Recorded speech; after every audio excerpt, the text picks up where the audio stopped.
Right, so let's reload. We stopped mid-trial. We had the cop and his wife, the witnesses on the stand, and we've determined that there was a fourth book that the woman was holding who was stabbed. We know that what our client supposedly saw was likely juror number 6, who was wearing the same kind of clothing as the woman who was stabbed. And he said he saw someone fall to the floor and thought they'd been attacked and just got in a fluster and ran off, which is a really strange reaction. But the guy is very jittery. The guy is basically, I don't know, he's on something. Way too much caffeine, I suspect. We know that the book was in the lady's hand, though, the fourth book that the wife remembers seeing, and we know that it was likely in the Garadeb household, the landlord for our particular client, during the fire, and somehow it ended up outside in the victim's hands around the same time. They claim a fire took place in their house and burned that book. So why, and you know, it's not like, well, we know the wife was throwing books at him, but the window wouldn't have been open, so one of them wouldn't have just happened to get hurled out into the street. We don't know. I want to know what these two are up to. Yeah, something's fishy. We know there's a fishy situation going, and we almost lost this case. So let's see.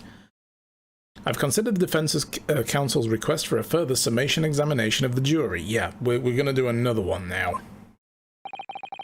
And I have determined that the court must uphold the defense's judicial right to this procedure. So, counsel, you will now proceed with your second summation examination. I presume the jury is ready, Mr. Foreman? Yes. And this guy, he's here, look. We are, my lord. Very good. In that case, I must ask each of you to now state clearly and concisely for the court the grounds on which you find the defendant guilty of this crime.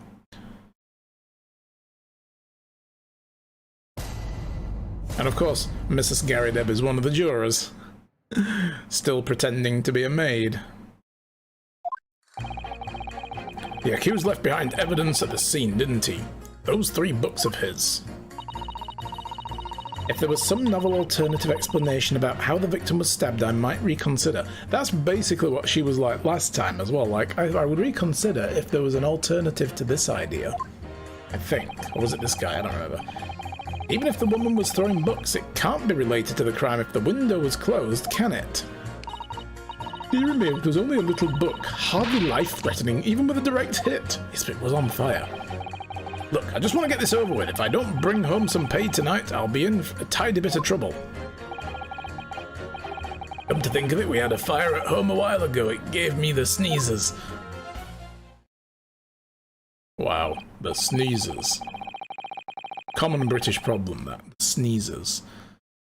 Yes, considerably more tangible arguments from all members of the jury at this time. No, I think number 6 and number 5 were also a little bit pointless. They were just like, yeah, well, you know, shit happens. I just want to get done with it. With one notable exception, of course. My learned student friend was unable to find the fault in the previous witness's testimony.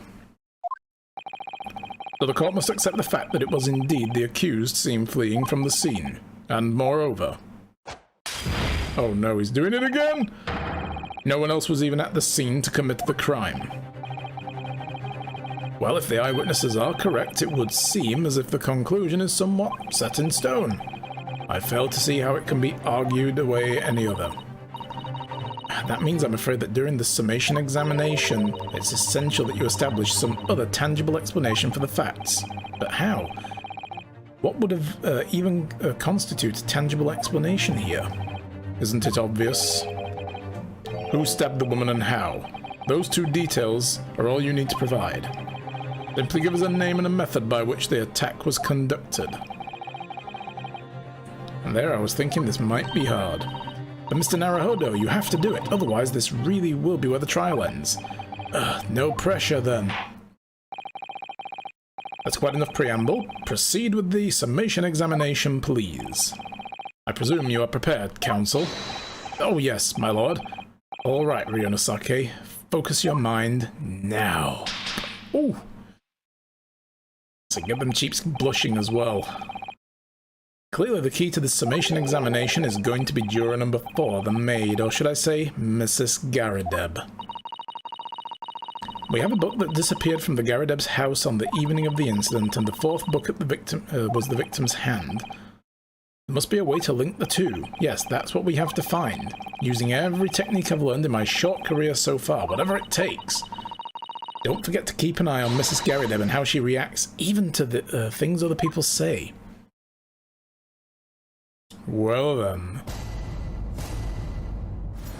See, I was of the idea as well that the reason the book got out and the window wasn't smashed and everyone's like, yeah, but it's like fucking January out there. Jesus, it's cold. You know, they wouldn't just have the window open. It's like, yeah, but there was a fire in the building. And wouldn't you want to clear the smoke? So, and he said his back was up against the window with incendiary books coming his way. What if she threw a knife at him as well? This is just a thought. What if she threw the knife into the woman's back? Like, the book came out, she picked it up like, oh my goodness, and then thunk, knife in the back. That would be a hell of a thing. Look at it. I mean, this could be their knife for all we know. I mean, yeah. It would make about as much sense as anything else in an Ace Attorney game, wouldn't it? But this is the book the guy said he had and lost, The Lion's Pride. And it is clearly burned. And useless to anybody as a result. And here she is holding said burned book. It's the same book. And the knife in the back could have just been hurled at him and hit her instead. In fact, I don't know if we can really tell from the picture which direction she's facing. Like, if she's facing with her back to the house, I'm going to entertain the possibility this knife was just thrown at Mr. Garadeb by the vengeful wife. And caught the woman outside. So he left behind his evidence at the scene of the crime. Hold it! But as we know, there were 4 books, not 3. Well, what difference does it make? There's every possibility the 4th book belongs to the defendant's landlord. Yes, that's the part I have a problem with. Sorry? Well, at the point the woman was stabbed, this landlord fellow was at home, wasn't he? Enjoying a fiery scrap with his wife or something, he said. It's not exactly how I put it, no. But, you know, it's true. Well, anyway, the point is the fellow and his wife were somewhere else when it happened. I think that's what you call a strong alibi. So it couldn't have been the landlord who did it. Which only leaves the Nipponese fellow. She's just fucking solid as a rock over there. Honestly, I can't see what all the palaver's about. It's a done deal, isn't it? I suppose it is, since I've nothing witty left to say. If there was a novel alternative. So, you might be willing to change your decision, you mean? Oh my, such delight on your face, but I'm afraid I shan't be swayed by emotion. Not even my rosy cheeks. Ow. Ow. Why did I do that? Despite what you may think of me, I am a very modern, metropolitan and rational woman. That's great. If no one reads the morning papers, it's all forgotten by tea time, isn't it? So why read them in the first place? You see, modern, metropolitan, and rational thinking, wouldn't you say? Not at all extreme. As I see it, an overwhelmingly suspicious Japanese man has been implicated in it by an overwhelmingly strong testimony, so despite 1 or 2 minor puzzlements, I do declare that the man is overwhelmingly guilty. Modern, metropolitan, and rational logic, wouldn't you say? Overwhelmingly. But as modern gals are always delighted to embrace new fads, you know. Yeah, because finding someone innocent when they are is a fad, apparently. So I'd be all too happy to consider an exciting new theory if you come up with one. And I'd be happy to do that if only I could. Let's do our very best not to disappoint the modern metropolitan young lady. Right. I'm glad you omitted rational there, because... wow. Uh-oh, Raggy. Even if the woman was flying books can't be related to the thing, the window closed. Hold it! But what about the possibility the window was open? What about it? I mean, there's just no way it could have been. How can you be so sure? The prosecutor fellow over there said it earlier, didn't he? Winters in London are no joke. You don't want to invite that sort of cold indoors. So no, that window wasn't open. Us Londoners like sitting by the fire and staying warm, see? But you couldn't categorically state the window wasn't open, could you? I just wasn't. Oh, it just wasn't. It wouldn't have been opened. Then what's the point of even having the windows, huh? Counsel, you will kindly refrain from childish bickering. Oh, sorry. Somehow I need to show there's an undeniable possibility the window was open. Because this young man isn't going to budge otherwise. Only a little book, hardly life-threatening even with a direct hit. But the little book was on fire at the time, was it not? With flames of love, I'll have you know. There's really no such thing as a loving incendiary bomb. Well, he brought it upon himself for playing with fire to betray a fiery love. Isn't it? Well, don't you agree? Oh, well, any kind of betrayal is certainly a bad thing, yes. But I think the argument might have arisen out of your misunderstanding, Mrs. Garrideb.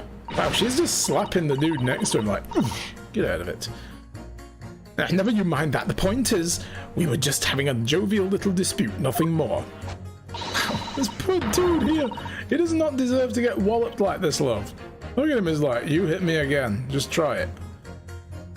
And I won't have any more of these suggestions that it was anything whatsoever to do with this crime. Right, well, we'll see about that. What about juror number 5? Oh, Jesus. He doesn't seem to be turning a hair at Mrs. Garrideb's relentless onslaught. It's almost as though he's used to it. What a gentle soul he is. Just want to get this over with. Right. Hold it!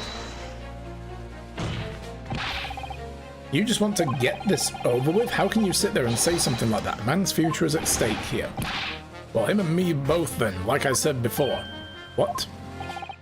I told you already, I'm a day labourer, ain't I? If I don't bring home some readies with me tonight, you'll find me floating face down on the Thames tomorrow morning. Wow. You married a mob boss. What? You heard me, my missus isn't one to mess about, you know. She can be fierce, believe me.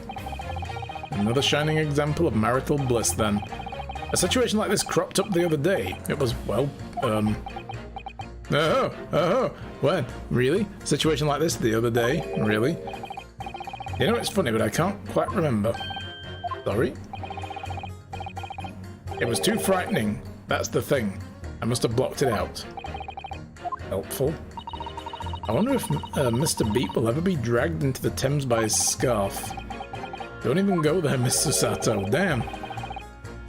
There must be a way to jog his memory about this. We had a fire at home a while ago. Give me the sneezes. Let me guess, how did you deal with the fire? Did you maybe open a window? Does that have anything to do with your decision about the defendant's culpability in the case? Sorry? What's that? You'll have to speak up, lad. Could you tell us more about the fire? It was last winter. My grandchildren baked me a lovely cake on my birthday. It had 75 candles on top, it did. Oh, damn. Yeah. Getting to that age where you have to call the fire brigade out. What a sight to behold it was. You put candles on a cake? Was it some kind of devil worship? Of course not. It's an angel cake to celebrate my birthday, obviously. It seems it's a common custom here in Great Britain, Mr. Naruhodo. Anyway, I must have known my puff to blow them out. Only I must have blown wrong somehow. Oh god, I've blown wrong again. The flames didn't go out, but the candles went flying over the room. The furniture caught fire and everything went up, the whole place filled with smoke. These are the days before asbestos. Definitely sounds like devil worship to me. We set a sacrificial fire. And by the sneezes, I presume you mean a cold, but how did you catch the cold from a fire? Oh, what a fiasco it was. The grandchildren, bless them, threw water over me as they tried to put out the flames, and then, because the whole room had filled up with smoke, of course, we had to open all the windows to clear it. The windows. The biting winter air rushed over me like the devil dancing to my grave, it did. I caught a terrible cold from it. It put me in hospital for a while. I won't forget that birthday in a hurry. I knew it was devil worship all along. But something about the old man's story is playing on my mind for some reason.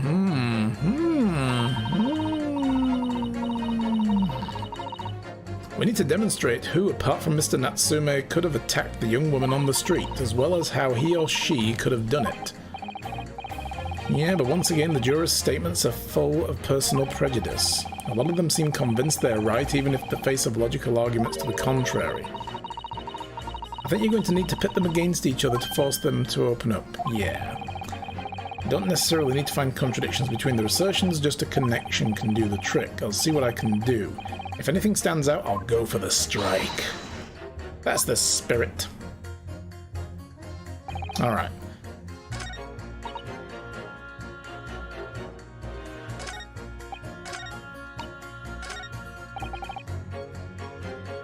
Right, so this is the guy we need to pit against juror number 6 and say, see, I think.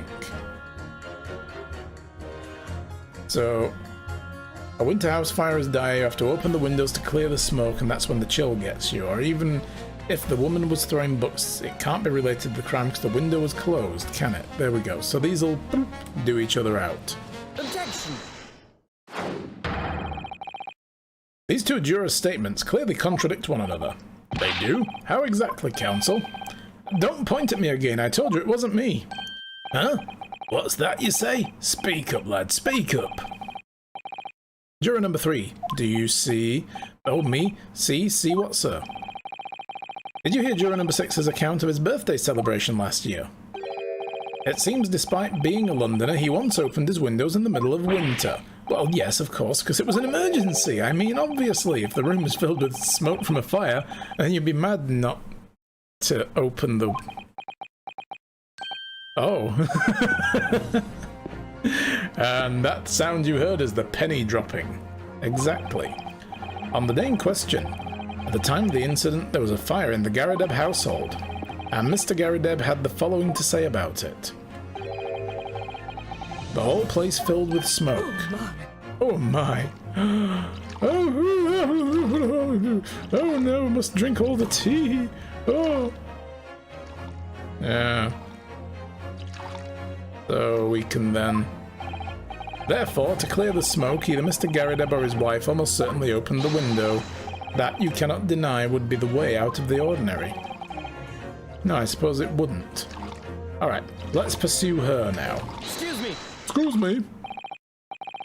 Juror number 4, do you have something to say about that? Mrs. Garadeb. Oh, dearie me. What's the meaning of this? How dare you imply that I'm hiding who I really am? It's imperative that you confirm something for the court. So please, it's time to drop the pretense now. What is this? When the fire started in your house that day, did you or your husband open the window? What? I beg your pardon? What are you insinuating? The room would have been thick with smoke after the carpet and the bookcase caught fire as they did.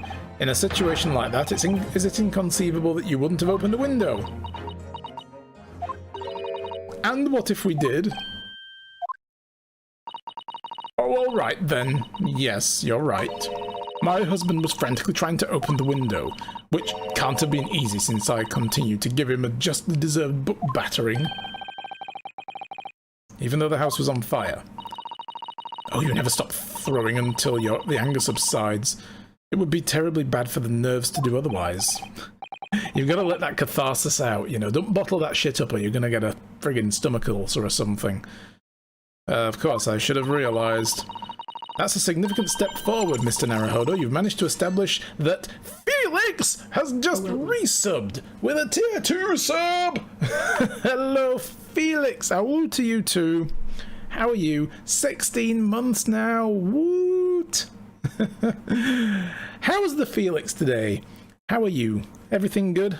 Nice to see you. Thank you for that resub. I appreciate the support. We are getting 35% of the way now to another sub goal, guys, and sub goals unlock game giveaways, and so do bit goals. So thank you very much for moving that goal along. That is much appreciated. You're good? Awesome. Well, come on in, enjoy. Chilling with me now after work. Nice. I noticed as well, guys, we have dropped a whole whack of frames and it seems to have stopped again. I'm running at a lower bitrate than I normally do. I'm not running at my usual bitrate. I was kind of hoping that would keep the frame drops down. Maybe that's it. I don't know, but we'll see. But yes, by all means, put your feet up. You've not missed much. We are just interrogating the jurors about their decisions. Why, if you remember at the end of the last stream, they found the guy guilty again. Now we got to do another examination. So what we're doing now is interrogating them on their decisions and how that fourth book ended up in the in the stabbed lady's hands. And they were saying, no, it couldn't have had anything to do with the case because the guy's window was closed upstairs, so it's not like the book could have ended up outside. And now we've just established that one juror actually had a fire in the winter in his house, and he opened up all the windows and then he got a cold afterwards because they had to let all the smoke out. So we've just pitted his rationality against the other guys and said, well, there you go, you see, that's why the window was open. And that's literally all we've done so far. We need to find the other one, but we've been able to point to Mrs. Garrideb, the maid, now and say, you, tell us more. So she's just admitted the window was open. We simply must have that added to Mrs. Garrideb's formal statement. And I have a very cool theory, you'll know. This is really good. So, here's the theory. Now that we know the window was open and the lady was hurling books, including this one, which was from the fire in Garrideb's apartment across the road, what if she picked up the next thing, which was a pocket knife, and hurled that as well, and it unfolded mid-air while this lady was outside picking up the book that just landed in front of her in the fog, and as she bent down to pick it up and stood up again, thunk, the blade went in her back.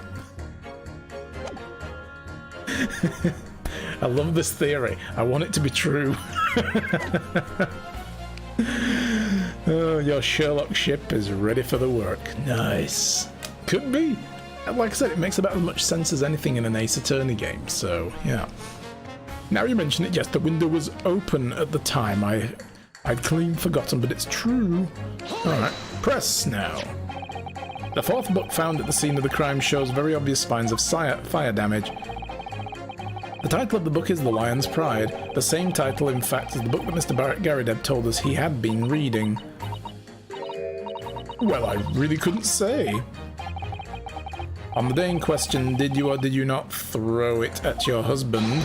The copy of The Lion's Pride that he had been reading. So, I don't know, I just grabbed any old book and lobbed it. I did. It was the first thing I could lay my hands on, so I hurled it straight at him. And now you come to mention it, yes. He was rather enjoying reading it, you're right. Well, there you go then, you know. Why did you not reveal this information to the court from the outset? You keep slapping juror number 5 on the shoulder. Because I couldn't, you insolent little man. I didn't remember. Yeah, right. Drinking her tea is a safe place, yeah, that's it. That's what she's doing. That's her like, oh my, I need my tea. It's a British thing, you know. The stress levels rise, the tea intake goes up, and everything just balances out. If you really die at times, you throw a biscuit in there as well. You know, you've got to have a bit of biscuit with your tea.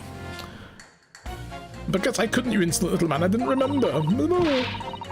At times like that, you pick up and throw whatever you can lay your hands on, as well you know. I really don't. I barely noticed I was throwing a book, much less the title of it. Oh, really? Hi. What's up, dude? Let's go through a bit more with her. Right. Totally understandable. I mean, you can't waste time deciding what to use next, can you?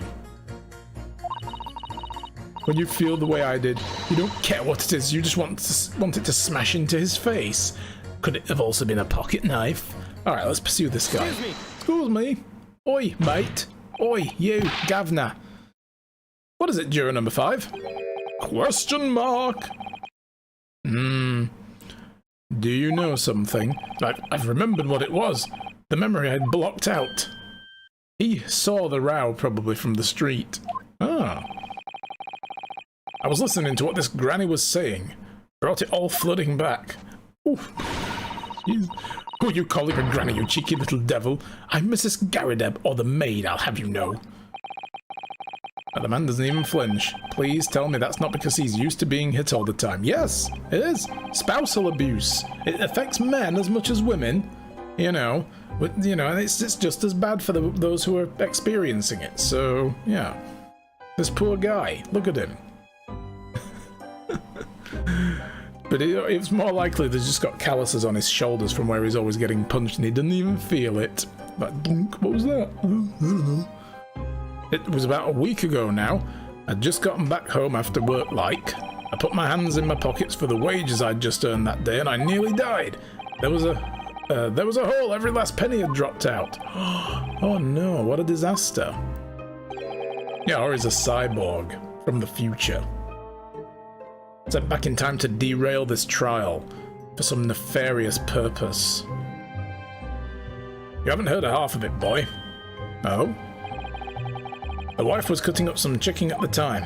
I could hardly get the words out, but I told her straight I've lost the day's wages, love.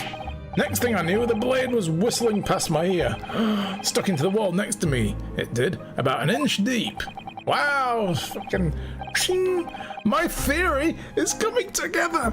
Yes! Oh, yes! No words, just terror. Oh, no. Oh, no. I could smell it then, that god-awful stench of the Thames. I was sure I was going to end up face down in the muddy bank that night, I can tell you. Now, that's a real disaster, isn't it? I'll never use the word lightly again. Anyway, the point I'm trying to make is this. When a woman loses their rag, they'll throw anything at you. Knives, hatchets, hammers, you name it. Mr. Naruhodo, you mustn't think that the women are so short-tempered and unrefined. No, I wasn't thinking that. Well, not you, Susato. London women, on the other hand. London women? Now then, that's a different story, apparently. Victorian-era London women. Throwing household objects at people is... well, it's so uncivilized. I know you could break the object. What would have happened if that knife's blade had have broke? You'd have had to buy a new one. Susato would never be violent with us. Nah. What's this? A knife? Throw! It's just obligation. You just have to. You see the knife? I must throw this. Now. Off it goes. At least attack with honor. Using a bow or the like. What? Attack? What? Who are you going to attack? Never mind. Anyway, this man's words could be rather significant, I think. Right, well, we'll come back to the bow and arrow thing later if I dare. A woman in rage will hurl almost anything at you. The kitchen knife really brought that home to me that day. Right, so I think we probably have to pit that against juror number 2. If there's a novel alternative explanation about how the victim was stabbed, I might consider it. The knife could have been thrown. This guy's literally fixating on the 3 books that the accused left, so that's not really going to change much about anything, is it? So let's pit her against this new information about a woman hurling anything, including a knife. Objection! Those 2 statements clearly have deeply significant connections. Good grief, you mean they don't contradict each other? Explain, counsel, at once. Juror number 2, do you think perhaps that this could be one such novel alternative? Oh my, whatever do you mean? An alternative explanation as to how the victim was stabbed in the back. What are you talking about?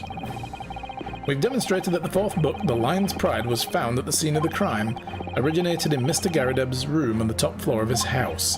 Therefore, it's equally possible that some other objects beside the book could have found its way from the Garrideb house into the street below.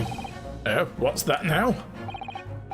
After all, Mrs. Garrideb could have thrown any number of different objects at her husband. Isn't that right, juror number 4? What are you insinuating now, you little beanpole? I'm beginning to think that ever since the true origins of the book came to light, perhaps she had a feeling this might be what happened. Now listen here, you Eastern Gala. As the foreman of this jury, I demand a straight answer. You give us this yarn about some other object making its way out of the house, but what? What was it? Do it, Ryu. Do it. I'm really taking a big gamble here. That was a bold accusation to make, but I haven't any real evidence to back it up. But I'm certain that at the very least this warrants further investigation. Alright, Foreman, I'll try to explain the defense's theory. The other object found its way from the Garideb household to the scene of the crime was the knife. Take that! Juror number 4, Mrs. Garideb. What now? I must apologize in advance for this, but I need you to confirm something else for the court. This knife. Have you ever seen this knife before?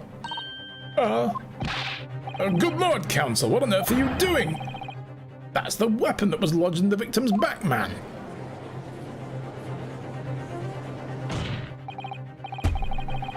My lord, remember when the victim was stabbed and Mrs. Garideb, or Mr. and Mrs. Garideb, were in the throes of an argument. Mrs. Garideb was hurling anything she could at her husband, who'd been backed up against the window. A window that had been opened to clear the smoke, and through which a book sailed to land at the crime scene. You can't seriously believe that. The book was found in the victim's grasp. Are you saying that it flew out of the window and across the street to land neatly in her hand? Well, even my missus hasn't got a name like that. But close, though. Yes, I admit there are many details we don't yet understand, but that's the point. That's precisely why we must not allow the trial to end right now. Oh my. Ugh. Mrs. Garideb, your answer, please. Have you ever seen this knife before or not?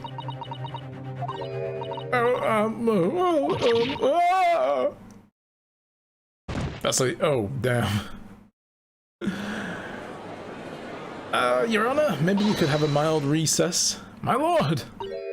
I wish to change my decision. I am a woman of my word, after all. Thank you, madam. Yes, I agree. I certainly didn't see this coming, but wow, we even got this guy. I forgot what his name is now, but anyway. I just don't think it would be right for this trial to come to an end with so many unanswered questions. Mr. Foreman? I have to agree. Not that I think that the granny did it, mind. Yes, you know what? I'm not quite happy about this at the moment either. All together now, ladies and gents.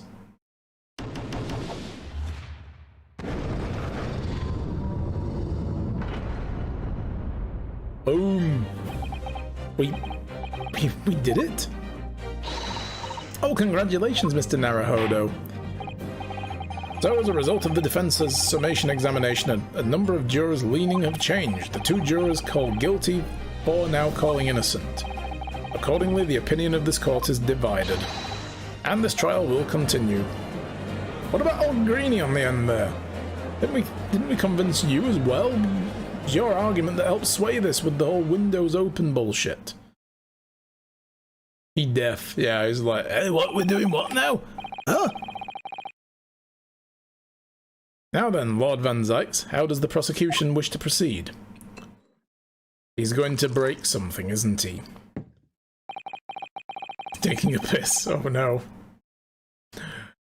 This trial is rapidly descending into a farce. Just have a bit of wine and chill, dude. He's gonna break it. Like a corked wine, the first few sips are bitter enough. Oh, there it goes! But what follows is so repugnant that it's good for nothing save the gutter. If I may, Lord Van Zykes. The defense has just put forward a credible alternative explanation for what happened. Credible? Is that your considered opinion, Mr. Foreman? The defense's argument is a joke to which I barely know how to respond, but let me start by insisting that you must all familiarize yourselves better with the relative positions of those places being discussed. What do you mean by that? What's the angle this time? That's the third one? Probably, yeah, I don't know. Third or fourth, maybe. He did one earlier on as well as we got started. It should already be more than apparent that between the crime scene and the Garadeb household runs a rather wide street, Briar Road. Yes, but she's hurling shit with some power, and they're on a high floor. So it's got time to sail in a good arc. Which means that the distance from the Garadeb house to the scene is some, yes, 15 yards. Let me see, 15 yards, around 14 meters. 14 meters? Oh, that's a little farther than I'd imagined.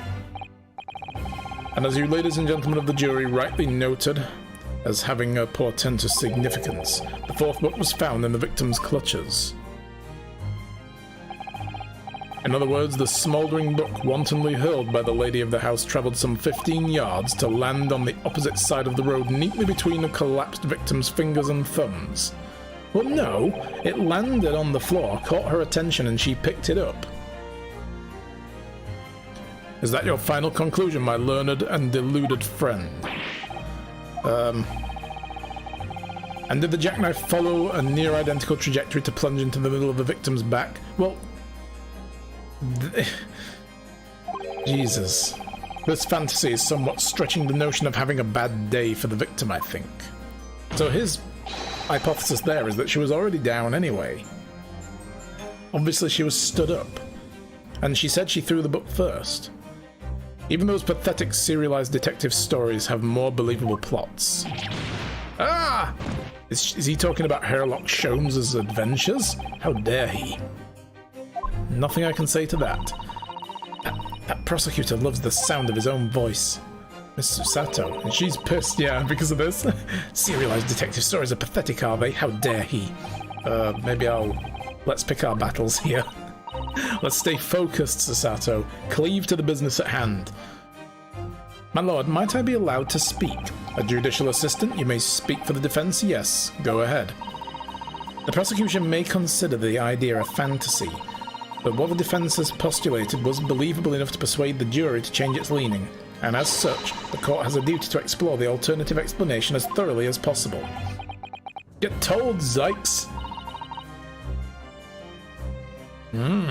Maybe she stole it. What, the book? I don't think so. I think the book flew out first because the woman said that was the first thing she threw. She said that was like she threw the very first thing she could get her hands on, and she said it was that book. So whoosh, off it went.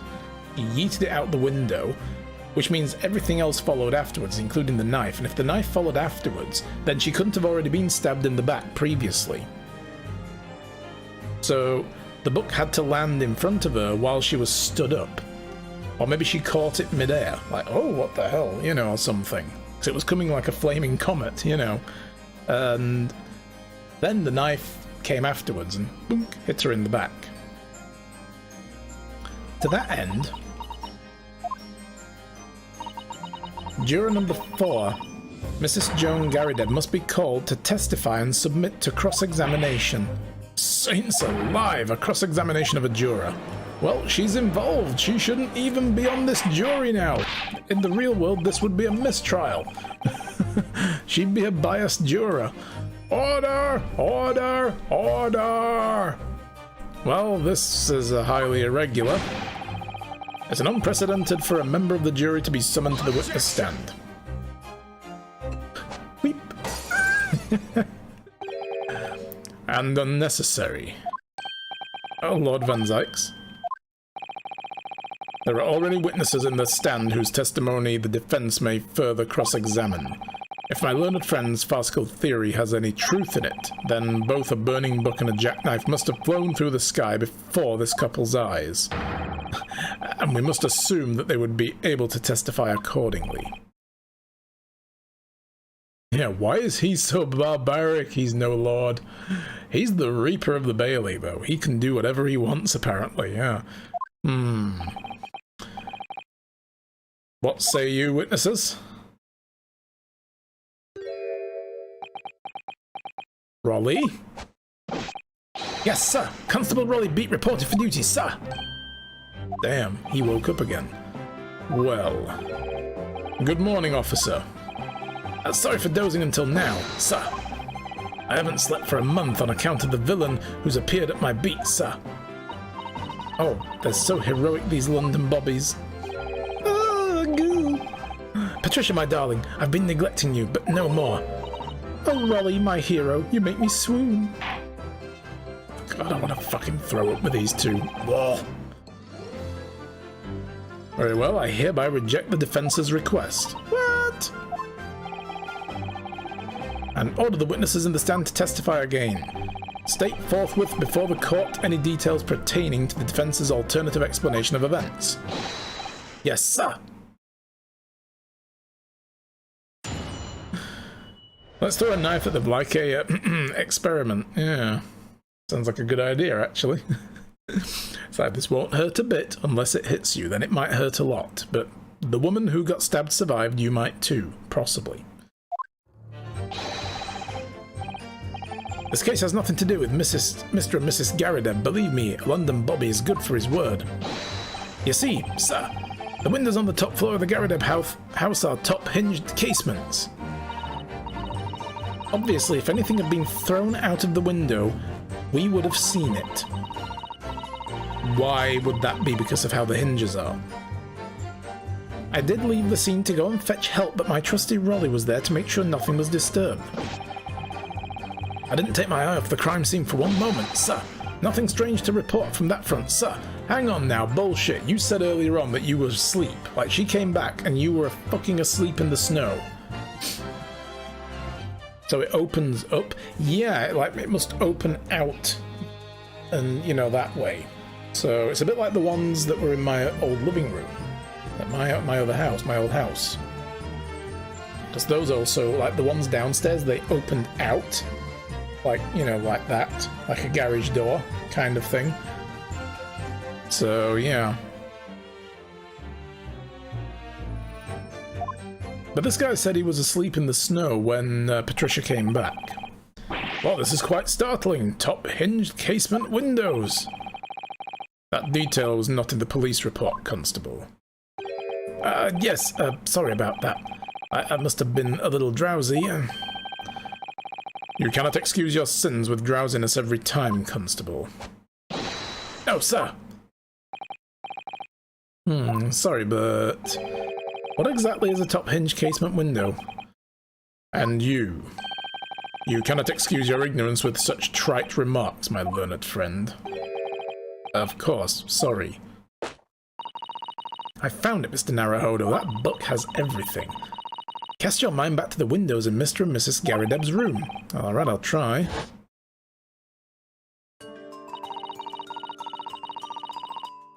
So the window opens in order to allow air to circulate inside the house. Yeah, like that, look. But as it's a top-hinge casement window, it swings open along the upper edge. That wouldn't really provide much of an opening for the book to go out. It's a Google book, yes. That's it. It's actually got like, it's, you know that new Samsung phone that opens up like a tablet book? It's one of them, really. That's what it is. She opens it up and there's actually a touch screen in there and everything. And she's like, fucking, yep, there we go. I'm glad you've rectified your ignorance. A casement window's most prominent feature is its stay a metal bar which prevents the window from being opened beyond a certain amount. It prevents it opening? This is new to me. Why have a window that you can open that then has a thing that prevents it opening? That's weird. Absolutely correct, sir. In other words, if a book or a knife would have been thrown through the window, it would have actually hit the pane anyway and fallen, yeah.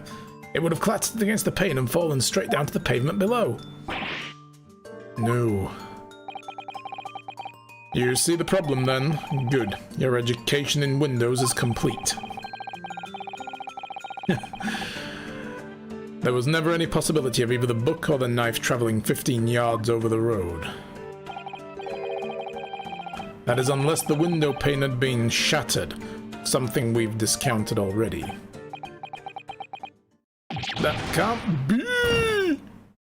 Maybe it was broken? Yeah, I mean, we wondered that, but literally a couple of days later the window was fixed and it didn't look like a new one. It looked like the old glass, apparently.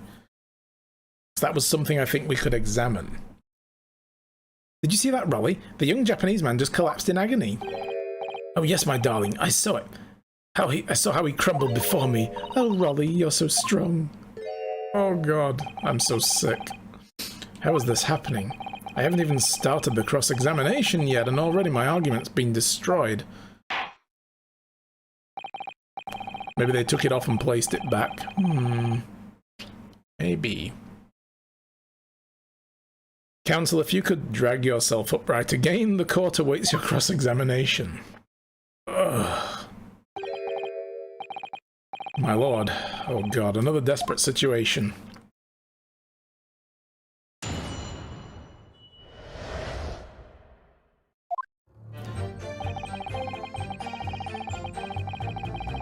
Alright, so London Bob is good for his word. How can you say that for certain? A very good question, sir. And the answer is this. It has the noble founding principles of the force written on it as a reminder to all us policemen of our sworn duty. He did show us that before, didn't he? Did he? I can't say I remember. To patrol the streets of London town and uphold the peace to the common man. That's what the job's all about. And that's why I can stand here today beside my long-suffering wife and tell you a Bobby's good for his word. While rubbing my tired eyes admittedly. Sir! Oh, Rolly, you're so manly. Of course I am, my darling Patricia. Oh, Pat. Oh, Rolly. Oh, God. No, none of this is what I mean. I mean, how can you say for certain that this case has nothing to do with Mr. and Mrs. Garrideb? Oh, I see, sir. You should have said so earlier, sir. Yes, well. So, could you answer the question? That was a waste of time. Absolutely, sir. I will answer to testify to my full abilities, sir. There's a surprising reason why Mr. and Mrs. Garrideb's domestic dispute can't be related to the case. But before I get into that, sir, just one thing. Yes? I'd very much like you and all your countrymen to understand that the great British institution of Scotland Yard. So I hope you'll take back some of Tales of London Bobbies and how we uphold our guiding principles. Yeah, sure, I'll do that. I wasn't planning on going back yet, I've only just arrived here. So to that end, sir, I'd be happy to lend you my warrant card for your perusal. But I must warn you, you won't be able to get through it without shedding a few tears. Thank you. I'll try. Constable Beat's warrant card has been entered to the court record. Okay, we are going to look at this and we're going to find out it's either a forgery or it's not his or something, and he's not really a Bobby. But he probably wants to be. He's going to be like fucking Norman Wisdom on the beat. He wants to be a cop so bad because his dad was a cop. It's such a good old movie. You should all hunt it down and watch it. It was my favourite Norman Wisdom movie. You know, even if you're not into slapstick comedy from the 60s and stuff, he wanted to be a copper so badly because his dad was a cop, and his dad was like 6'2", but Norman Wisdom, the actor, and therefore the character, Norman Pitkin, was very short. He was like 5'8" or something, and they wouldn't accept him into the Bobbies. You know, he was like, nah. But he still had his dad's old uniform, so one day he tried it on. Went out running around, you know, pretending to be on the beat, swinging his truncheon about, and they went to go and referee a football game by some kids.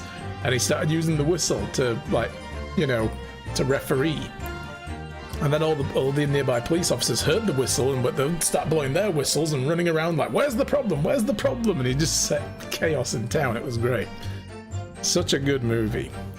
But that's what this guy is. I bet this is his dad's warrant card. I'm calling it now. We're going to examine the shite out of that. Let me have a look. Yeah, you can stop chattering a minute. Let me open my evidence. Let's have a look at this. Oh, so it's just one of these. We can't actually inspect it. Bugger.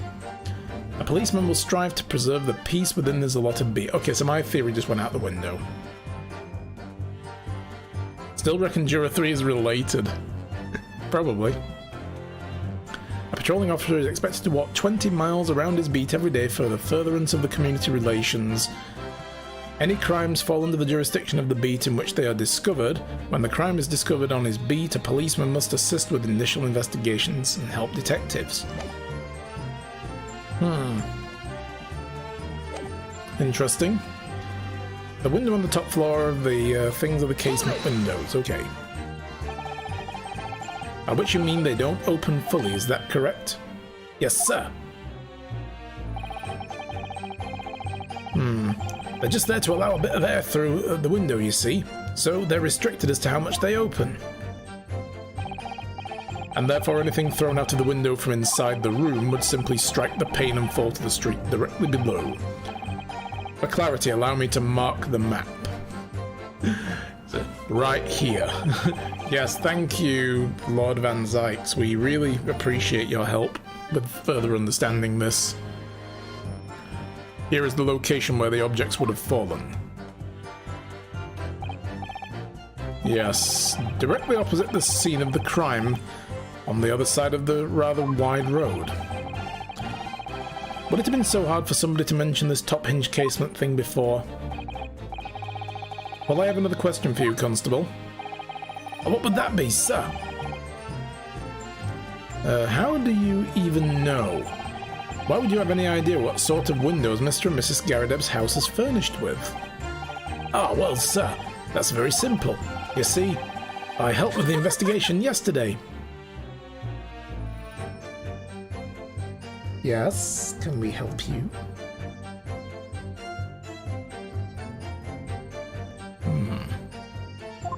We'll come back to that. I want to do all the text first. You helped in what way? Various members of the public were questioned in order to gather information about the case. Will she swoon over us? She better not over me. I'm a married man, I'll have you know. That's right, sir. The sad truth is, we're all overworked.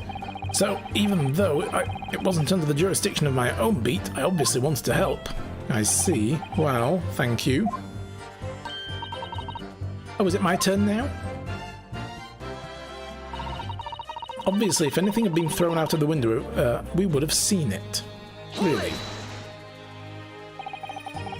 But according to my notes here, the sun had gone down already and it was dark. Oh, but Rolly and I were strolling along, gazing at the night sky and looking for our lucky star. Sorry? A star that will guide us to eternal happiness. Can't it guide you to answer the question? If a flaming book had cut across the sky in front of us, it would have been lit up like a shooting star. And if I'd seen a shooting star, I would have made a wish upon it. Let Rolly be an inspector, I would have said, 3 times at least. Of course, what with the smog and everything. Oh, thank God they're actually calling it smog, not fog. We couldn't actually see any stars. In short, are you trying to say that neither a book nor a knife crossed the sky before you? Yes, sir. That is correct, sir. As I'm sure the night sky in London is starless, sir. Certainly seems like they're telling the truth. And then we saw the poor woman fall to the ground, so we ran straight over to help her. I did leave the scene to go and fetch help, but my trusty Rolly was there to make sure nothing was disturbed. Yeah, you said you went to a nearby police box to fetch another officer, is that right? That's right, yes. If it had been on Rolly's beat, I would have known exactly where I was going, of course. I don't feel bad, my love. You can't be expected to know the location of every police box on every beat. So Rolly told me the way, only I sort of got a little lost on the way. Patricia, my darling, that's why I love you.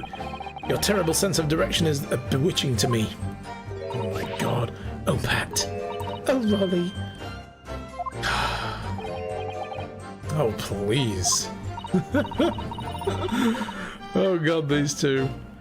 So I suppose I was gone for about 15 minutes. But like I said, my Rolly was at the scene the whole time, making sure nothing was disturbed. I was off duty at the time, of course, but a true Bobby is never really off duty, sir. Let me step away to puke. Rap. That's it, yeah. I didn't take my eye off the crime scene for one moment. Nothing strange to report. Alright. Press again. Nothing to report. That's correct, sir. I had my eyes wide open the entire time. Never looked away for a second. No one else approached the scene. Nothing was removed from it. I can swear to that on the yard's honor, sir. Really, that seems a little strange. Beg your pardon, sir. Strange, sir. Seems altogether regular to me. This burnt copy of the London's Pride was originally in the Garrideb household, so the question remains, how did it find its way into the hands of the victim? Can you shed any light on that, seeing as you were at the scene of the crime the entire time? Aha! Could it be a different copy, sir? One that was just happened to be burnt as well, sir? So, now we're looking at the possibility of a frame-up job. Somebody put it there hoping to frame the Garridebs in some way or implicate them. But I don't know. Still raises the question of how the knife got there. Even if that were possible, why would the victim have been gripping a book like that in her hand? Yeah, Mr. Break the Cup. As we can see from the photographic print, she had a bag over her shoulder. Well, sir, that book was in the lady's hand from the moment we arrived at the scene. Is that so? Something about the statement that's not sitting right with me. The two mysteries of how the knife ended in her back and how the book ended in her hand. There must be some common thread between them. They did it. They're a murderous duo. Sorry, Mr. Naruhodo, I had no right to speak out. What do you mean? I requested the cross-examination of Mrs. Garrideb without consulting you, even if the judge did deny me. Oh, I see. Well, I agree with you. We do need testimony from Mrs. Garrideb if we're ever going to get the truth on the matter. You really think so? Well, think about it. No matter how far it's across the road, or how that window opens, Mr. Garrideb's book found its way to the scene of the crime somehow, didn't it? You're right. And then there was Mrs. Garrideb's reaction to me showing her the knife. That woman's hiding something, I'm sure of it. Maybe the Ugu wife did, because the Garridebs keep Rolly up so he can't sleep. Yeah. Oh man. You're right again. We need to use the cross-examination to uncover more clues. We'll get to the bottom of this one way or another, I swear. Yes. Alright, so now... It was this one, wasn't it, that she choked on? Hold it! But they fully open, blah blah blah blah blah. We know about the windows now. Van Zykes gets snarky and shows us on the map where directly in front of the house is because we needed his help somehow. Hey Prinny, how's it going? Just saying hi and leaving a lurk of a good stream. No problem, thank you for the lurk, I much appreciate it. I hope you're having a good day. Directly opposite the scene of the crime, and...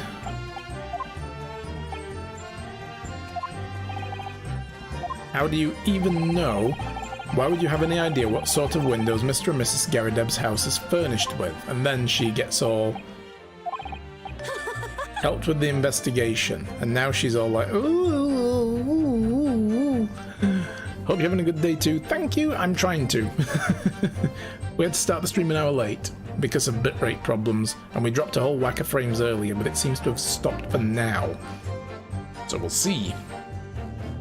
Take care, dude. Thank you very much for saying hi. Excuse me. Excuse me. Excuse me, Mrs. Do you have anything to add, Mrs. B? Sorry? You look, well, delighted. Is there some particular reason for that? Oh, I was just remembering, that's all. We were really so lucky. Lucky? What do you mean? Well, of course I feel terrible for the poor woman who was attacked. Don't misunderstand me, please. But we were just so lucky it didn't happen on Rolly's beat. It was so close, you see. Oh, I hadn't realized. Oh yes, that street, Briar Road, that's the boundary between Rolly's beat and the next one. Isn't that right, my love? Okay, new theory. He's so tired they wanted to go home and didn't want to stay up too long, so they dragged the body into another beat so he wouldn't have to do all the paperwork.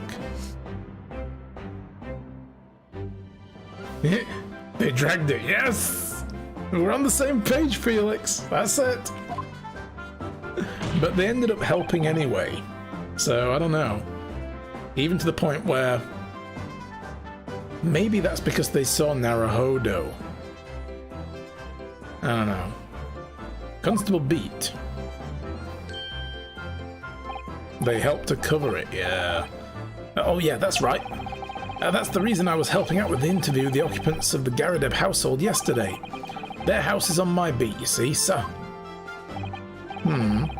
That really was cutting it close then. Oh wait, so it's actually that side of the street as well. It's not like a whole street, it's actually literally the middle of the road. So, this side is Raleigh's beat, this side is the other beat for the other officers.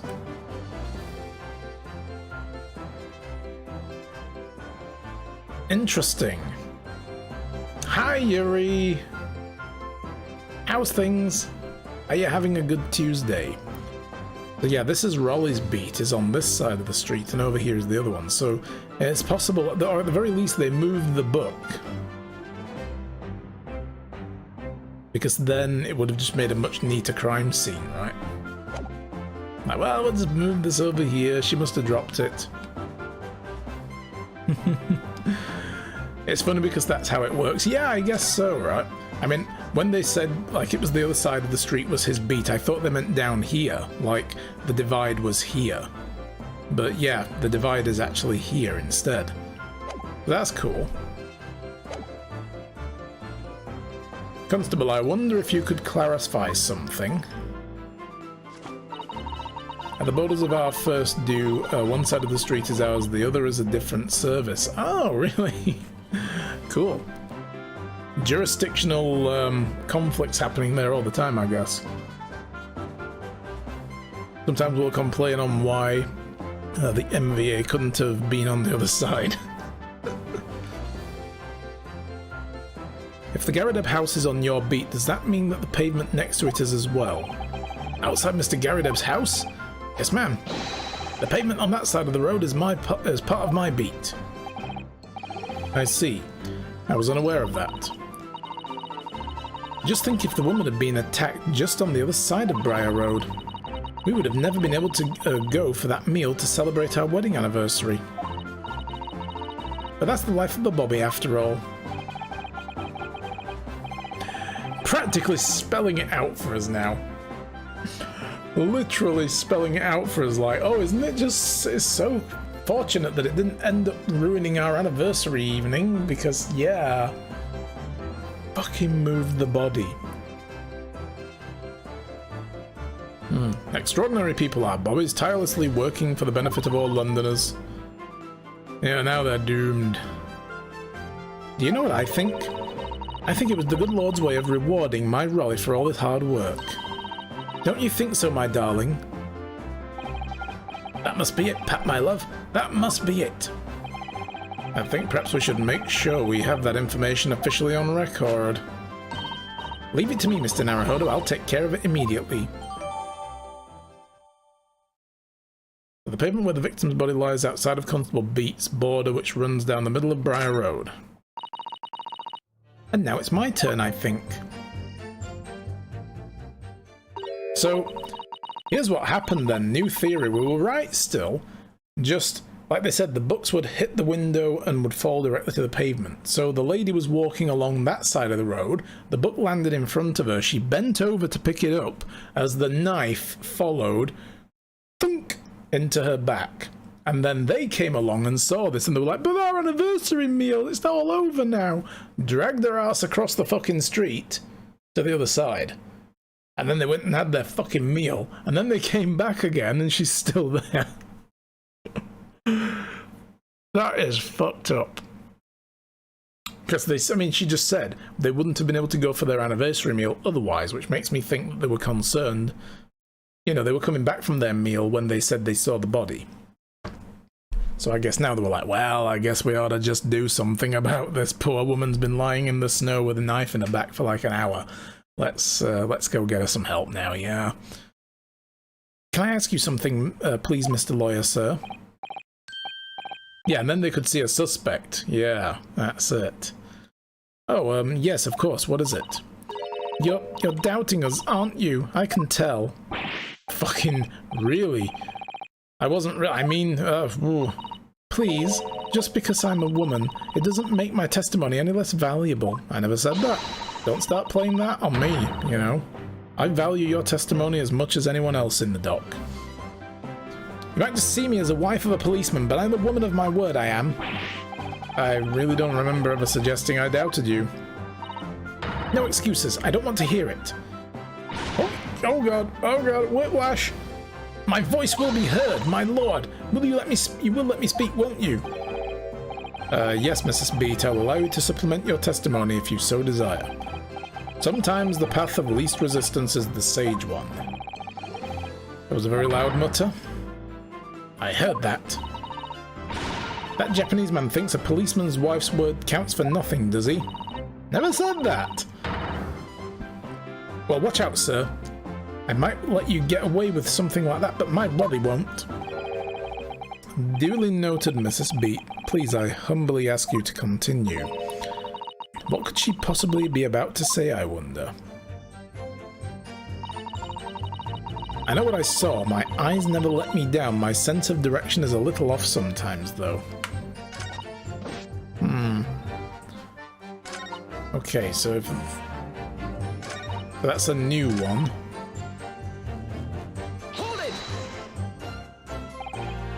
Mrs. B, nobody is questioning what you've told us. I saw it, I did. I saw everything. I saw it clearly. That little Eastern man with the whiskers and the funny curvy back, slinking away from the scene. And I know what I didn't see as well. I didn't see any flaming books or knives flying through the sky. All very clear. Yeah, sense of direction. You also mentioned something about having a poor sense of direction. Oh, yes, well, that's a little embarrassing, really. I'm always ending up at the wrong place when I've made arrangements to meet Rolly. He gets ever so cross. Keep going and we'll come back to that. Oh well, we've all made mistakes like that from time to time, I'm sure. I got the wrong church on the day of our wedding, I remembered. I caused a terrible kerfuffle. I very nearly got married to someone I'd never even met before. Wow, awkward. Yeah, maybe they were looking the wrong way, exactly, you never know. That would most certainly not do, madam. Anyway, continue with the testimony, please, Constable. Yes, sir.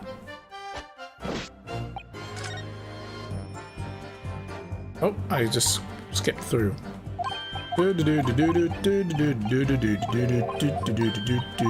Skippy, skippy, skip.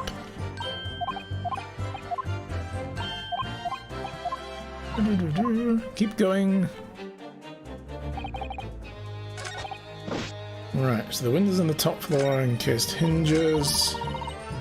Left the scene to go get help. Knows what she saw, the eyes never let her down. But a direction sense is sometimes off. And she almost got to the wrong church. Right, so we're going to do this again, and now we're going to point to him when he scoffs. You saw it that evening clearly, blah blah blah. No flaming books or knives. Mentioned the sense of direction. Always ending up at the wrong place. Right, dude, what's up? Excuse me. Excuse me. Constable Beat, is there a problem?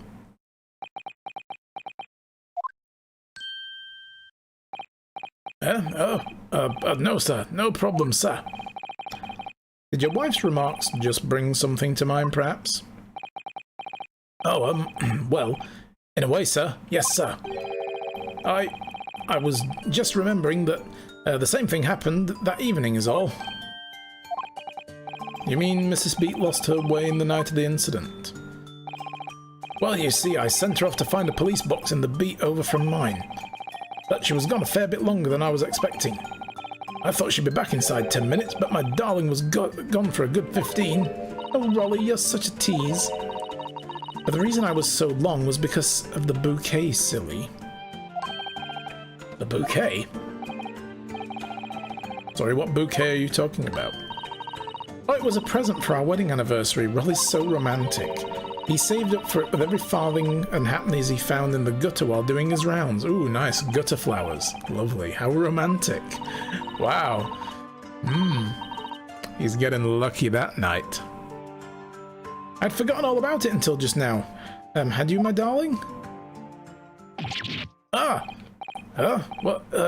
Oh, yes. But that was just between us. No talking about it to anyone else, darling. You have to prioritize. Oh, really? What was that about? Constable Beat looked very anxiously troubled during that exchange. I'm afraid I can't offer any useful insights, Mr. Naruhodo. I'm quite sure of one thing. We have to ask Mrs. Beat about the bouquet. Mrs. Beat, this bouquet you just mentioned, I'd like you to add the details to the testimony, please. Oh, really? Yes, I'd love to. Zyx is just like fucking flowers now, is it? Jesus. Oh god, why? You dropped the bouquet and ended up losing your way for a while. Hold it! You mean you dropped the bouquet at the scene of the crime? Yes, that's right. I was so upset. When we ran over and saw it was a woman with a knife in her back, I was so shocked I dropped the bouquet Rolly gave me. It was in a dark spot where the streetlights weren't casting any light, so I didn't notice it at first. And then you went to the police box to report the policeman whose beat it was on. Yes, and I came back to the scene together with the constable, you see. That's when I spotted my bouquet again, but the funny thing was, when I went to pick it up, it was nowhere near the victim's body at all. Rolly moved it while she was away. There we go. It's like, but I dropped it next to the body, but it wasn't next to the body, but I guess I was making a mistake. Like, really now? In case you need reminding, Mrs. Beat, the victim is not deceased. I was all flustered for the moment before I heard a voice calling me from the other side of the road. Your husband, presumably. That's right, silly me, I'd gone over to the wrong side of the street. Although, I'm going to blame the bouquet this time. I can't think how it got there, I really can't. But the bouquet somehow moved from one side of Briar Road to the opposite. No, the body did. Curious indeed. Isn't it? But the worst of it is, I forgot to pick the bouquet up again when we left the scene. Wow. Those beautiful roses Rolly bought me, with the change from the gutter he spent so long collecting. Yeah, the road swapped around. I like it, Felix, yes. The road moved. By bouquet, do you perhaps mean this sorry solitary rose? Oh, yes, that's it. That's the bouquet Rolly bought for me on our anniversary, with the old bits of change he found in the gutter. It's hardly a bouquet, it's just a single flower, but okay. Tell us, Lord Van Zyx, where did you come by the flower?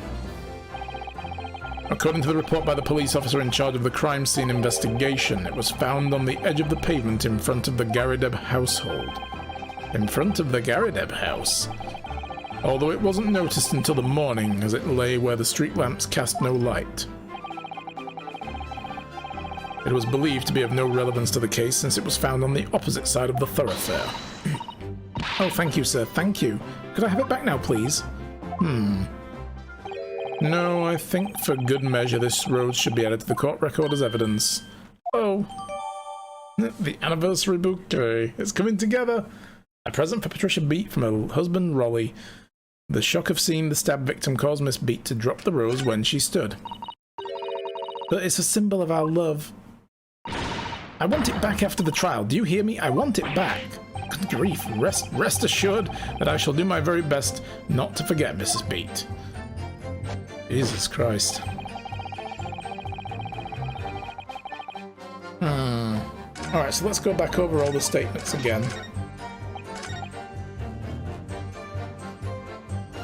Has nothing to do with Mr. and Mrs. Garideb. The window at the top floor has hinged casements. If anything had been thrown out of the window, we would have seen it. Left the scene to go fetch help. My trusty Rolly was there making sure nothing was disturbed. Dropped the bouquet and ended up losing it for a while. Didn't take my eye off the crime scene for a moment.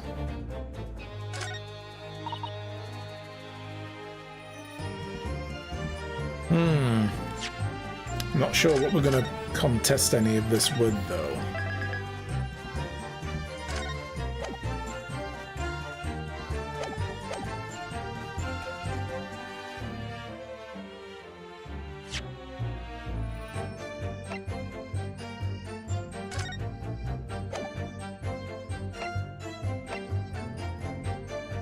The pavement where the victim was found lies outside Constable Beat's beat.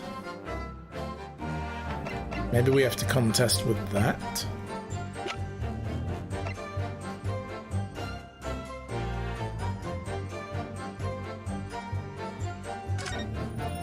Let's have a look. Maybe there's a clue on the rose. An English rose. It's such a beautiful flower. Ah, this is a rose, is it? I've never seen one before. Do you not take an interest in flowers, Mr. Naruhodo? I wouldn't say that exactly, but I do know 3 types at least. Gosh, 3. Yes, plum blossom, peach blossom, and cherry blossom. Perhaps we should consider branching out. Ah, branching. Learning some that aren't fruit tree based, for example.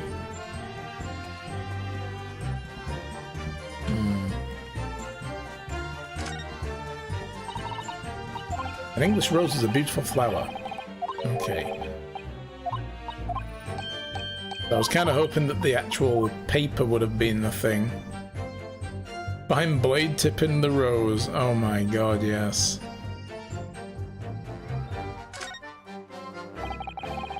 It's very stylish paper the flower's wrapped in, isn't it? It's an old newspaper, Mr. Naruhodo. They treated it like fish and chips, dude. Come on.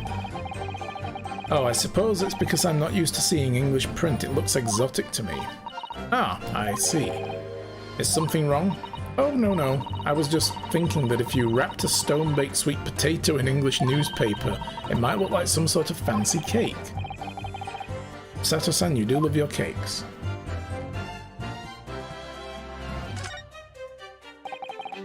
Okay, so the lace itself isn't anything specific either.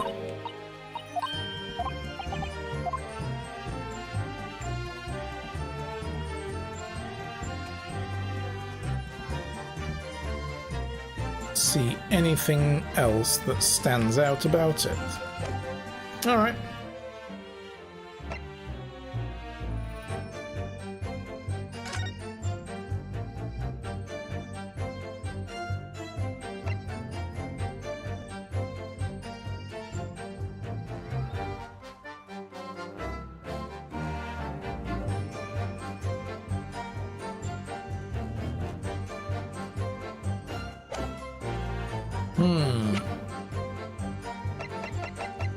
Yeah, I don't know what we're supposed to contest with any of this evidence.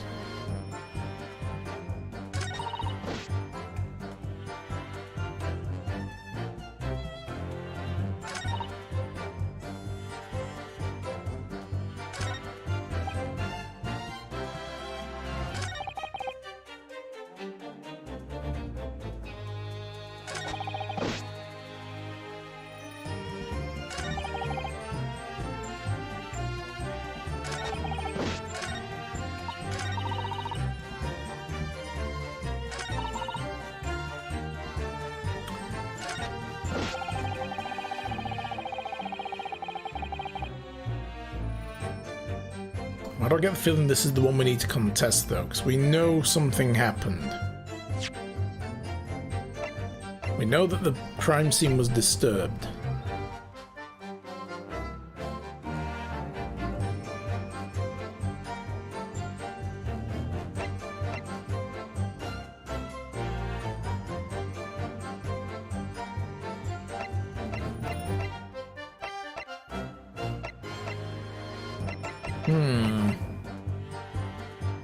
So, they say that they came back, saw the woman fall to the ground, ran up and saw her with a knife in her back, and they saw our client fleeing the scene.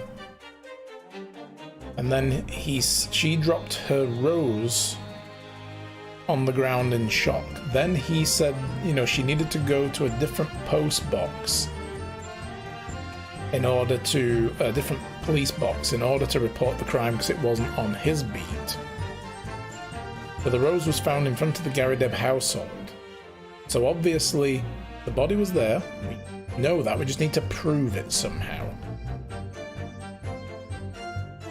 And then while she was gone, he could have moved the body, and the fact that she was holding the book at the time, because I think, again, what happened is the book fell to the ground from the window. She bent down to pick it up, and then the knife came down and stabbed her. He then moved her across the road while the wife was gone to the other side on the beat, and then she came back to retrieve her rose. It was on the other side of the street still. He hadn't seen it because it was out of the street lamp. So he probably didn't even know. He seemed to not even remember that. She's curious as to why it was across the road from where the body was, and she's like, oh well, never mind. But we just need to prove it. We need to pick a piece of evidence and put it to a statement and say, no, you're full of shit. So he's saying he didn't take his eyes off the crime scene for a moment.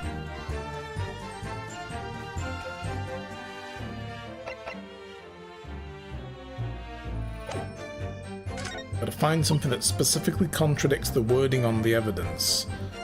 Dropped the bouquet and ended up losing her way. Left the scene to go fetch help, and Trusty Willow was there making sure nothing was disturbed. If anything had been thrown out the window, we'd have seen it. Oh.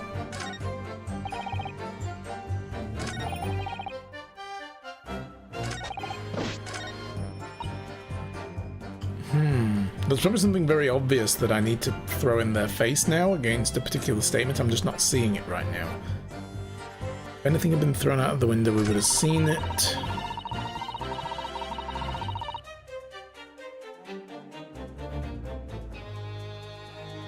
Maybe it's that. Because if that side of the road wasn't in the streetlight, they wouldn't have seen it. Because, like, if there's a streetlight here, but not here, like if they're alternating on the road, like they tend to do, right? You know? So, there's no streetlight there. They wouldn't have seen it. Because that's where the rose was apparently dropped, so...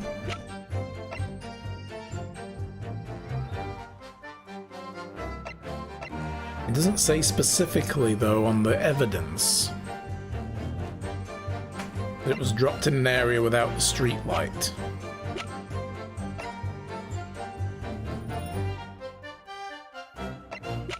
But the point is, they couldn't see the rose, so how can we be sure they would have seen the objects falling onto the lady at the time? They wouldn't have done.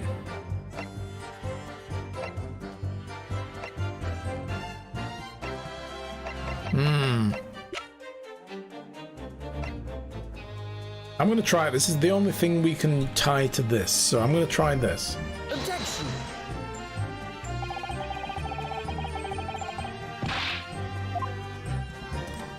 No. That's not right. That's not right. Yeah.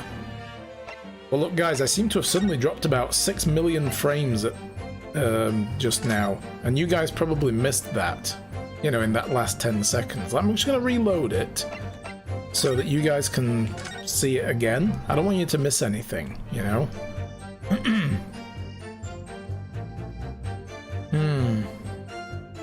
Yeah. Look, I'm willing to suffer, okay, by redoing this bit. Alright. Whoa!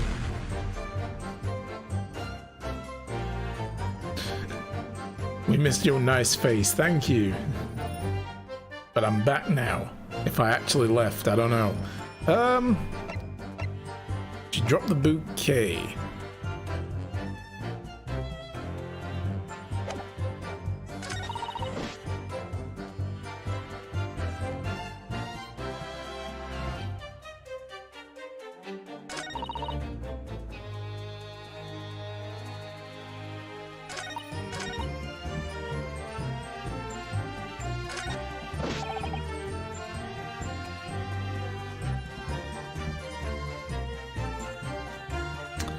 don't know how we disprove any of this.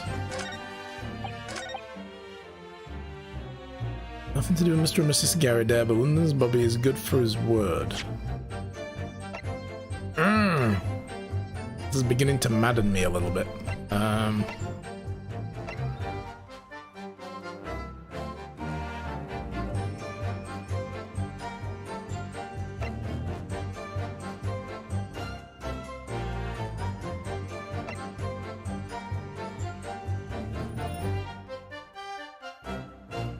Shall I look up hints? If you want to do, and you want to give me veiled hints, we can do that. Talks about the window and the flower. I'm not sure. See, the thing is, the way that the mechanic seems to work is this statement, not everything afterwards that talks about them.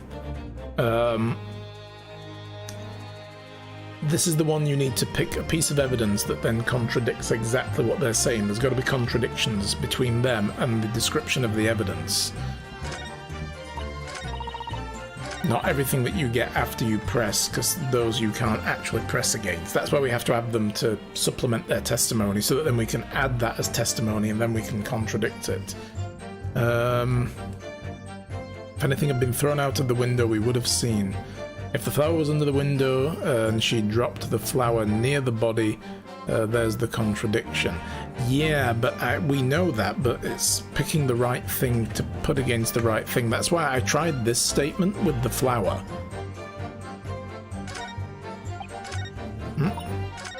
And it didn't work.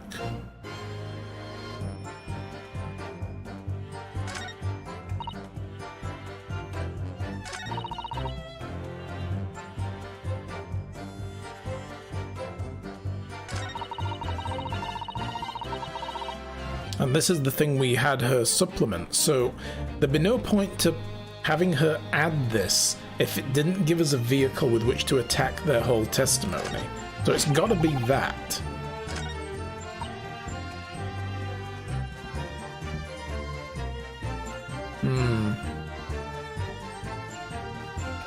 So she dropped the bouquet and ended up losing her way for a while. What do we put it against, though?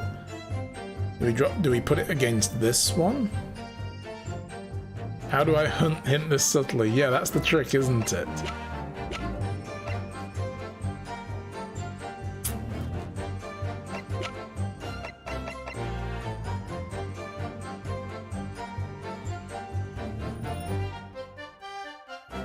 So we know that the bouquet was found in front of the Garadeb household. It's the last statement. Didn't take his eye off the crime scene. Yeah, that's the only other thing I'm thinking we need to obviously disprove.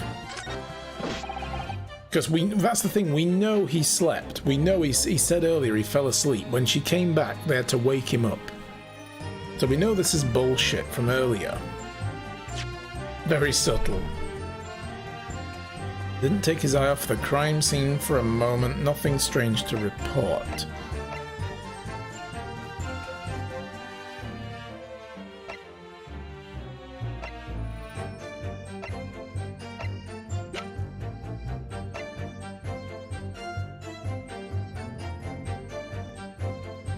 Yeah, you didn't say with what though. Now we need to figure it out. Well, also the thing is, you've got to figure out what new things do you have. It's either a new piece of testimony that you have to pair to an old piece of evidence, or it's a new piece of evidence to pair to to a testimony, or it's new evidence and new testimony. I'm just going to do this. Objection. Oh, so it is this with the rose apparently. That's a leap of logic, but okay. I guess what we're saying is, since he kept such a close eye on the crime scene, how could he have not seen his missus's rose sitting on the floor? So, yeah. You claim, Constable Beat, there was nothing to report in the 15 minutes or so you were guarding the scene, but that cannot be. What do you mean to say? In your testimony just now, Mrs. Beat, you explained to the court that when you arrived back at the scene of the crime with the policeman assigned to that beat, the bouquet which you had dropped in the victim's side was no longer anywhere nearby. Yes, on the opposite side of Briar Road, to where the victim was attacked. But considering the size of that meager bouquet, if a single sorry bloom can be so described. No doubt it was blown into the wind across the street, back into the gutter where it belongs. Wow. Meager. But if that were the case, why did Constable Beat not testify to the fact? Clutching at all the straws. No one else approached the scene and nothing was removed from it. The Constable Beat swore to that on Scotland Yard's honour. But the bouquet belongs to me. It has nothing to do with the case. That's why Rolly didn't mention it, I'm sure. No, because sadly it's not your bouquet we're talking about here. More than one thing in this case is mysteriously the wrong way round. What are you talking about? Think about it. Besides Mrs. Beat's bouquet, there's Mr. Garrideb's book. Mr. Garrideb's copy of The Lion's Pride, which was thrown out of the window by his wife, would have struck the pane of the casement window and landed here on the west side of the street. And yet, it was actually found here on the opposite side of the road in the victim's hand. Meanwhile, according to the testimony we've heard, Mrs. Beat's bouquet should have been dropped here at the scene of the crime on the east side of the street. But in fact, it was actually found here on the opposite side of the road in front of Mr. and Mrs. Garrideb's house. There's no logical explanation for those things. Unless somebody deliberately moved them. Yank, yank. What are you trying to say? The way you're talking, it sounds like you think my Rolly's done something wrong. Don't you listen to a word that scrawny lawyer says, wittering on about books and bouquets. Why should we care? It's nitpicking, that's what it is. Oh good, Mrs. Garrideb's come round. She got the smelling salts. You might call it nitpicking, Mrs. Garrideb, but deliberately meddling with the scene of a crime is a criminal offence. It's called, tampering, Mr. Naruhodo. But the person responsible for this tampering cannot admit to it, for a very subtle but compelling reason.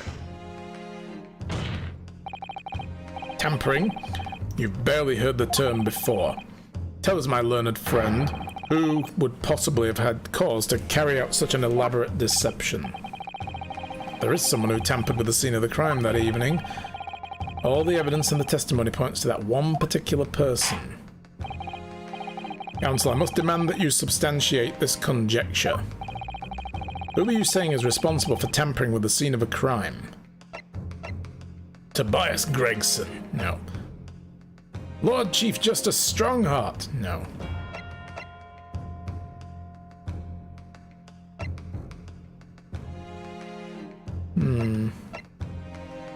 John Joan Garrideb, I doubt it. I doubt they even left their room. They were in the middle of a marital dispute.